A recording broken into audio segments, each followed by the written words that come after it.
दोस्तों, कैसे हैं आप लोग। Welcome to learner IAS to the success. Continue कर रहे हैं एंशिएंट हिस्ट्री, जो कि क्लास 11th का है। अभी हम लोग पढ़ेंगे, देखेंगे क्या spread of civilisation in eastern India. ये जो अपना ईस्टर्न इंडिया है, वहाँ पे सिविलाइजेशन कैसा हुआ, सिविलाइजेशन का अर्थ क्या है, एक्सेट्रा। ठीक है दोस्तों, शुरू करते हैं। तो ईस्टर्न इंडिया में सिविलाइजेशन कैसे हुआ, इस बारे में अभी हम थोड़ा सा देखते हैं। ठीक है, तो किसी भी एरिया को, किसी भी कम्युनिटी को आप सिविलाइज्ड कब कहेंगे? ठीक है, ये तभी कहा जाता है जब उनको लिखना आता हो, आर्ट के बारे में नॉलेज हो, ठीक है, टैक्सेस ले रहे हैं और लॉ एंड ऑर्डर मेंटेन है। ठीक है, social classes and specialist for performing priestly, ठीक है, वहाँ पे सब सोशल ऑर्डर मेंटेन है। ठीक है, तो उसके बाद एडमिनिस्ट्रेशन भी सही से चल रहा है। ठीक है, प्रोड्यूसिंग फैसिलिटीज़ है, तो उससे हम लोग कहेंगे सिविलाइज्ड सोसाइटी। ठीक है दोस्तों, तो इसी तरह से इसी में अगर हम आगे बढ़ते हैं, above all a civilised society support not only to the actual producer consisting of artisan and peasants, but also consumers who are not engaged in production. All these elements make for civilization. ठीक है, सिर्फ producer हो और जो produce नहीं कर रहा है वो भी इन्वॉल्व है ना सोसाइटी में, वो खरीद रहा है तभी तो आप प्रोड्यूस कर रहे हैं हम। ठीक है दोस्तों, इस तरह से इसको सिविलाइज सोसाइटी कहा जाएगा। अगर ईस्टर्न एरिया में देखें तो ईस्ट में क्या आता है, मध्य प्रदेश है, and the adjoining areas of Orissa, west Bengal, Bangladesh, Assam. ठीक है, until the middle of the 4th century AD। ठीक है, तो इस तरह से कुछ ईस्टर्न जगहों पे हम देखेंगे यहाँ पे सिविलाइजेशन किस तरह से हुआ है। ठीक है दोस्तों, तो period from the 4th to the 7th century is remarkable for the diffusion of an advanced rural economy, formation of state systems and delineation of social classes in eastern Madhya Pradesh, Orissa, eastern Bengal and south east Bengal। ठीक है दोस्तों, and Assam. ये सब चीज़ें हैं। This is indicated by the distribution of good number of inscriptions in this area in Gupta times. ठीक है, Gupta times में इन सिविलाइज्ड को बहुत अच्छा से इंस्क्राइब करके रखा हुआ है। ठीक है दोस्तों, तो इस तरह से हम देखते हैं। सबसे पहले हम देखेंगे कि उड़ीसा और eastern and southern Madhya Pradesh में कैसा हुआ। तो कलिंगा और द कोस्टल उड़ीसा, ठीक है दोस्तों, ये समुद्र के पास ही है, बे ऑफ बंगाल के। ठीक है, तो उसके किनारे है। South of Mahanadi lipped into importance under Asoka, but a strong state was founded in that area only in the 1st century. Its ruler Kharavela advanced as far as Magadha, ठीक है, in the 1st and 2nd centuries. The port of Orissa carried on brisk trade in pearl, ivory and muslins। ठीक है, देखिए अशोका के लिए Kalinga famous है। Kalinga war में अशोका को चेंज कर दिया, फिर वो वहीं बस गए। बहुत सारी चीज़ें इनके बारे में पता ही है। अशोका के कारण कलिंगा बहुत फेमस है। इनके अलावा खारावेला जो कि किंग थे, ठीक है, ये भी मगध की तरह अपने साम्राज्य को बहुत बढ़ाए थे और इनका भी काफ़ी पावर और धांस था। और दूसरी बात है, जो उड़ीसा का जो कोस्टल साइड है ना, क्योंकि वो कोस्टल एरिया है, तो इसके लिए ट्रेडिंग जो हमारा था, व्यापार, वो बहुत फेमस था। ठीक है, तो देखिए एक होता है, कभी मैं बताऊंगा आपको, एक होते हैं ट्रेडर्स जो है, यहाँ पे साधव कहा जाता है उड़ीसा में। तो वो लोग जाते थे लेके अपने चीज़ें बेचने बहुत दूर तक। ठीक है, वो समुद्र के रास्ते जाते थे, क्योंकि कोस्टल है तो बहुत ज़्यादा ईजी होता था। शिशुपालगढ़ होता है, पूरे डिस्ट्रिक्ट में है उड़ीसा के। ठीक है, the site of Kalinga Nagari which was the capital of Kharavela. Shishupal Nagari जो था वो कलिंगा नगरी था। तो कलिंगा नगरी जो है वो खारावेल का कैपिटल था। और ये जो एक्सकवेशंस होते हैं, मिलते हैं, वो शिशुपालगढ़ में बहुत मिलता है। ठीक है दोस्तों, ओके। इस तरह से Roman object indicates trade contact with Roman empire. ठीक है, great part of the, but the great part of Orissa, particularly north Orissa, neither experienced, ठीक है, formation of witness for the commercial activity. North Orissa में, ये अगर नॉर्थ उड़ीसा में ऊपर की तरफ, ये साउथ उड़ीसा हो गया, ये ईस्ट उड़ीसा अगर माने, ये वेस्टर्न उड़ीसा, तो नॉर्थ उड़ीसा के लोग जो थे इनको इतना नहीं पता था इस बारे में, ट्रेडिंग के बारे में, कॉमर्स के बारे में, ठीक है दोस्तों। तो वो एक डिसएडवांटेज था।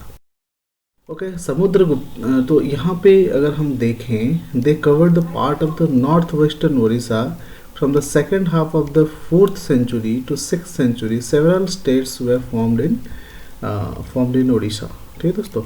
बहुत सारे स्टेट उस समय फॉर्म हुए and at least 5 of them can be clearly identified. The most important of them the state of Matharas, who are also called Pitribhaktas, ठीक है, पितृभक्तास, ठीक है। मठारास को पितृभक्तास भी कहा जाता था। At the peak of their power they dominate the area between the Mahanadi and Krishna. Krishna और महानदी के बीच में वो अपने डोमिनेंसी उनका था। The temporaries of the neighbour were the Vasishthas, ठीक है, तो उनके नेबर जो थे वो वशिष्ठस थे, द नालास थे और मानस थे, ठीक है। इनके बारे में हम थोड़ा देखेंगे। अब बात करते हैं वशिष्ठ के बारे में। वशिष्ठस जो थे वो border of the Andhra in the south Kalinga, ठीक है, बैरमपुर के साइड जो है वो यहाँ पे राज करते थे। द नालाज, ठीक है, forest area of Mahakantara and the Manas is the coastal area in the northern beyond the Mahanadi. Mahanadi के पास जो कोस्टल एरिया है वहाँ पे वो लोग राज करते थे, ठीक है, उनकी डोमिनेंसी थे। ईस्ट डेवलप्स इट्स, एक स्टेट बन गए थे। East state developed it's system of taxation. सब ने अपना अपना टैक्सेशन, एडमिनिस्ट्रेशन, मिलिट्री ऑर्गेनाइजेशन सब ने अपना अलग अलग बना लिया था, ठीक है। द नालास, जो नालास होते थे, the probably the Manases also evolved their system of coinage. इन्होंने अपना कॉइन्स भी बनाना शुरू कर दिया था, नालास ने और मानस ने। Each kingdom favour the Brahmanas with land grants, ठीक है, ये दोनों ही ब्राह्मणस को फेवर करते थे, लैंड ग्रांट्स देते थे, सैक्रिफाइसेस देते थे, जो भी थे स्पिरिचुअल वर्क्स वो करते थे to gain power, prestige and legitimacy, ठीक है दोस्तों। तो ये लोग करते थे कौन, Nalas and Manas. In this period, elements of advanced culture were not confined to the coastal belt known as Kalinga। ये कोई कोस्टल बेल्ट का कन्फाइंड एरिया नहीं था, but appear in the other part of the Orissa. The find of nullahs gold coin in the tribal Bastar area in Madhya Pradesh is significant. तो नालाज ने gold coin को patronise किया था, बनाया था, ठीक है दोस्तों। तो इस तरह से इन्होंने अपना it propose the economic system of the gold money was use to large transaction. Large transaction के लिए ये लोग गोल्ड कॉइन यूज करते थे। कोस्टल एरिया में है तो ट्रेड कर रहे हैं, बड़े बड़े ट्रांजैक्शन है, तो उसके लिए लोग गोल्ड कॉइन यूज करते थे। The Manas seems to have use the copper coin, और मानस जो थे ये लोग कॉपर कॉइन यूज करते थे, ठीक है दोस्तों। तो इस तरह से दोनों ने अपने कॉइनेज भी फॉर्म कर रखे थे, ठीक है। तो Matharas created a district called Mahendra Bhoga, ठीक है। मथारास जो थे इन्होंने एक अपना डिस्ट्रिक्ट बनाया महेंद्र भोग, ठीक है, in the area of Mahendra mountain. Mahendra mountain जो है उसके एरिया के पास इन्होंने बनाया Mahendra Bhoga. They also ruled over the district called Danteya Bhagu Bhoga, ठीक है। दांतेय भागु भोगा करके एक डिस्ट्रिक्ट में ये लोग राज करते, which apparently supplied ivory and rice gruel to its administrator and had thus been created the backward area. तो ये अपने एडमिनिस्ट्रेटर को जो थे वो चावल के क्रोर्स देते थे, इवरी देते थे, तो इनको कोई कॉइन नहीं देते थे, तो ये थोड़ा बैकवर्ड एरिया में थे, ठीक है। मथारास मेड एंडोमेंट कॉल्ड अग्रहरास, ठीक है। मथारास ने एक एंडोमेंट बनाया जिसको अग्रहरास कहा गया, which consisted of land and income from village and the means of supporting religious and educational activities of the brahmanas। ठीक है, ब्राह्मणस के जो काम के लिए उनको सपोर्ट करने इन्होंने अग्रहास बनाया, ये भी ब्राह्मणस का सपोर्टेड थे। Some agrahas paid taxes, although elsewhere in the country they were tax free। कुछ अग्रहास थे, ब्राह्मण्स थे जो कि टैक्स पे करते थे, जो कि बाकी हर जगह अभी तक तो हमने कभी ये नहीं देखा कि ब्राह्मण लोग टैक्स पे कर रहे हैं, ठीक है दोस्तों। तो उनके रिलीजन वर्क के लिए, उनके पढ़ाई के लिए तो इन्होंने बनाया, ठीक है, अग्रहास। और जो टीचर वो कह सकते थे आप, तो उनको टैक्स पे करना पड़ता था, ठीक है। The induction of the brahmanas through and land grants in tribal forest and red soil area brought new lands, ठीक है।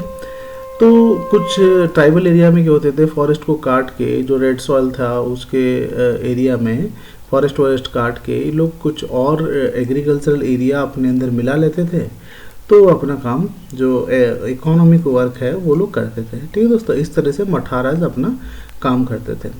इन coastal Odisha writing was certainly known since the 3rd century BC। 3rd century BC तक coastal area में writing होता था, writing वो लोग करते थे। देखिए क्या है, जब लोग ट्रेड कर रहे हैं, रोमन तक ट्रेड कर रहे हैं, तो ऑब्वियसली बात है वो लिखित में हो सकता है, कॉपर प्लेट में हो या किसी में भी हो, वो जो राइटिंग में कुछ तो रखते ही होंगे। ठीक है, उनको पता था। ठीक है दोस्तों, तो वो चीज़ें वो सिग्निफिकेंट कैरेक्टर है लैंग्वेज अपील के लिए outside the coastal belt beyond the Mahanadi in the north. Thus the art of writing and use of Sanskrit language spread over the good portion of Odisha। Orissa के एक अच्छे पार्ट में संस्कृत भी काफ़ी फैला हुआ था और राइटिंग उनको तो पता ही था। ठीक है दोस्तों, इस तरह से उड़ीसा पता चलता है। Some of the finest Sanskritic words and found in the epigraphic of the period, Sanskrit words also the vehicle of not only Brahmanical religion and culture but also the property laws। ठीक है, ये संस्कृत जो था वो सिर्फ Brahmins को पता था ऐसा नहीं था, जो प्रॉपर्टी वर्क्स थे, जो प्रॉपर्टी के डीलर्स थे, डील करते थे, इनको भी पता था for the maintaining their record. ठीक है दोस्तों, ये उड़ीसा के बारे में कुछ चीज़ें पता चला हमें जो कि सिविलाइज्ड था। ओके, अब बात करते हैं बंगाल की। बंगाल आज regards Bengal portion of north Bengal now in Bogra district give evidence of the prevalence of writing in the time of Ashoka. Ashoka के टाइम से ही जो बंगाल है, जो अभी बोगरा डिस्ट्रिक्ट उसको कहा जाता है, उस समय से उनको राइटिंग पता था। N inscription indicate several settlement maintaining of store house field with coin and food grains for the upkeep of Buddhist Monks. ठीक है, ये देखा गया यहाँ पे बुद्धिस्ट का काफ़ी इन्फ्लुएंस था कि उनके लिए घर भर भर के कॉइन्स हो या फिर फूड ग्रेन्स हो वो रखा जाता था।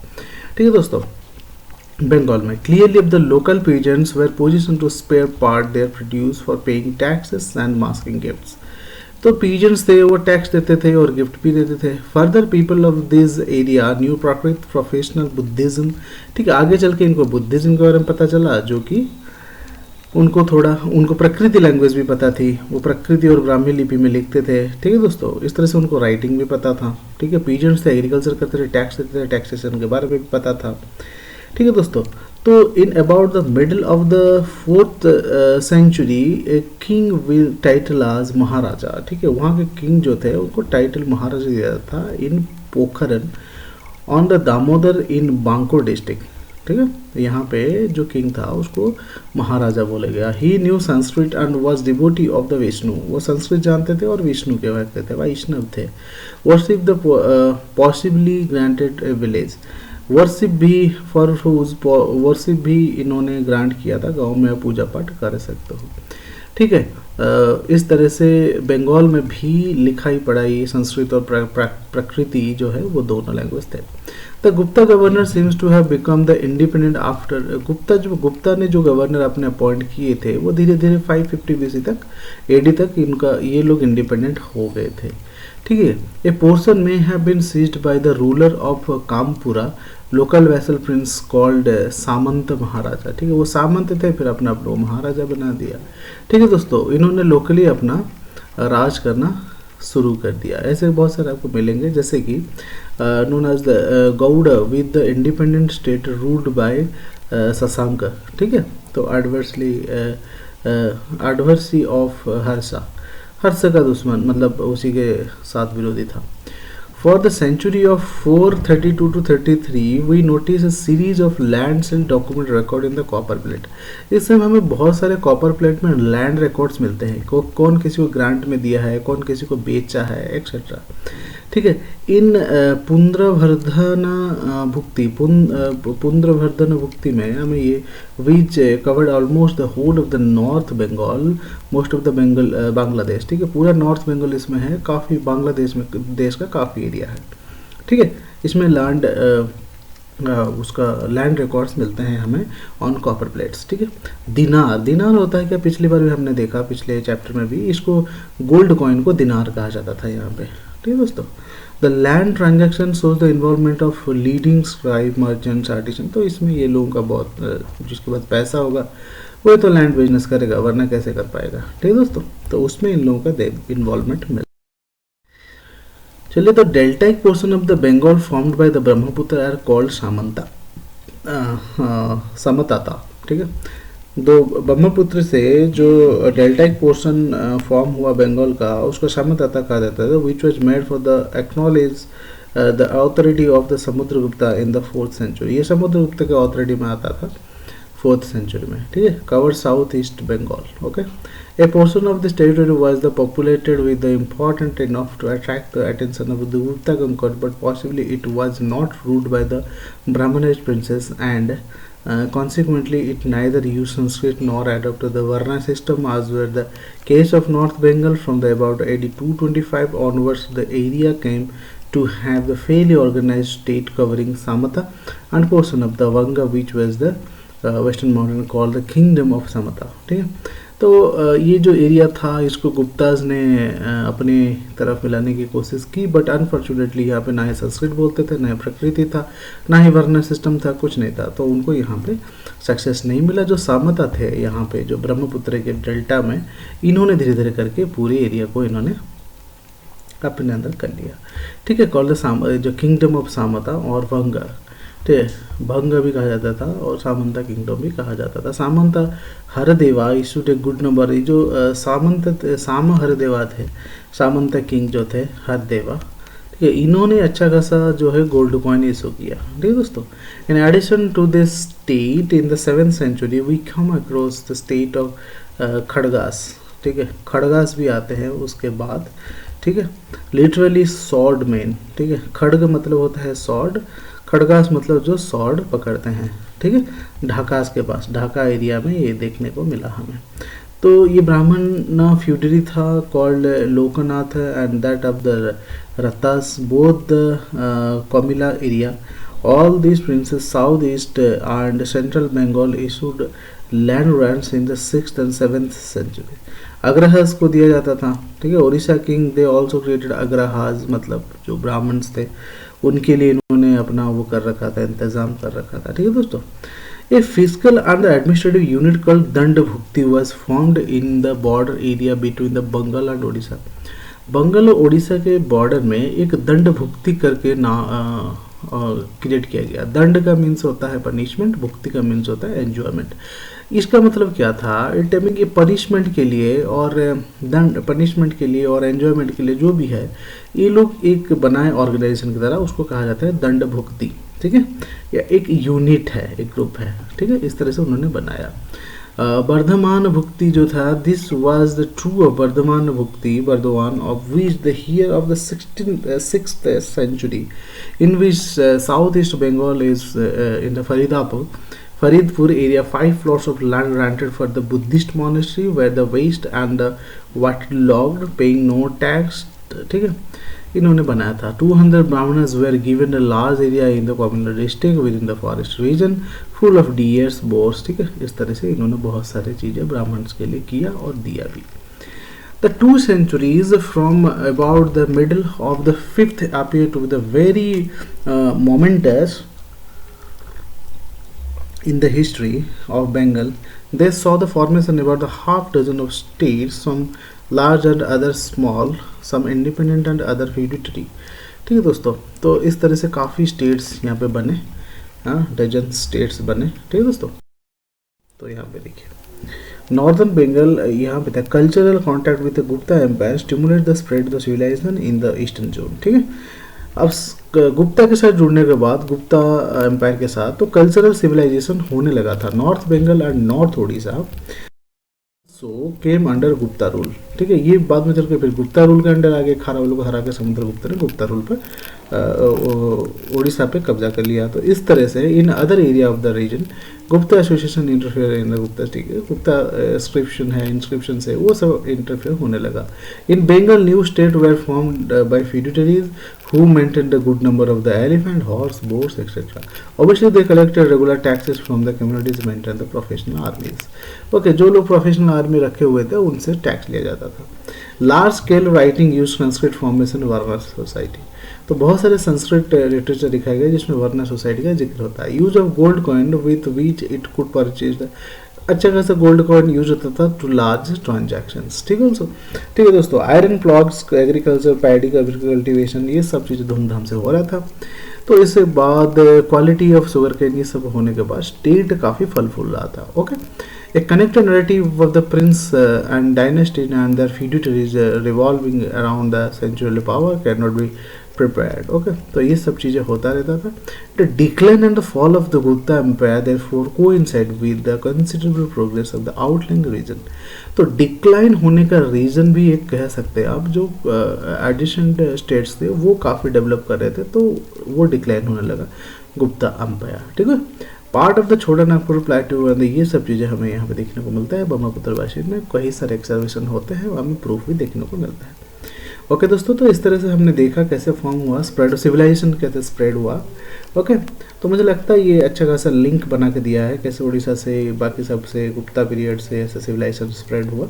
तो दोस्तों इसको हम लोग लिखेंगे आंसर को। ठीक है, फिर अगले वीडियो में मिलते हैं अगले चैप्टर के साथ। तब तक आप पढ़ते रहिए, ठीक है, पढ़ते रहिए और लिखते रहिए और अपने गोल की तरफ आगे बढ़ते रहिए। थैंक यू वेरी मच दोस्तों सुनने के लिए और ये देखने के लिए। और अगर अच्छा लगे कि ये वीडियो थोड़ा सा हेल्प कर रहा है आपकी कंसिस्टेंसी और रेगुलरिटी मेंटेन करने में, लाइक एंड शेयर सब्सक्राइब जरूर करिएगा। ओके, बहुत बहुत धन्यवाद। ये कुछ सोशल मीडिया है जिसमें हम लोग हैं, आप चाहे तो हमसे जुड़ सकते हैं। इनके लिंक्स मैं हर वीडियो के नीचे दे देता हूँ, अगर नहीं भी होंगे तो वीडियो के नीचे ये मिल जाता है। ओके, थैंक यू दोस्तों, पढ़ते रहिए, अपना ख्याल रखिए, धन्यवाद। मिलते हैं अगले वीडियो में।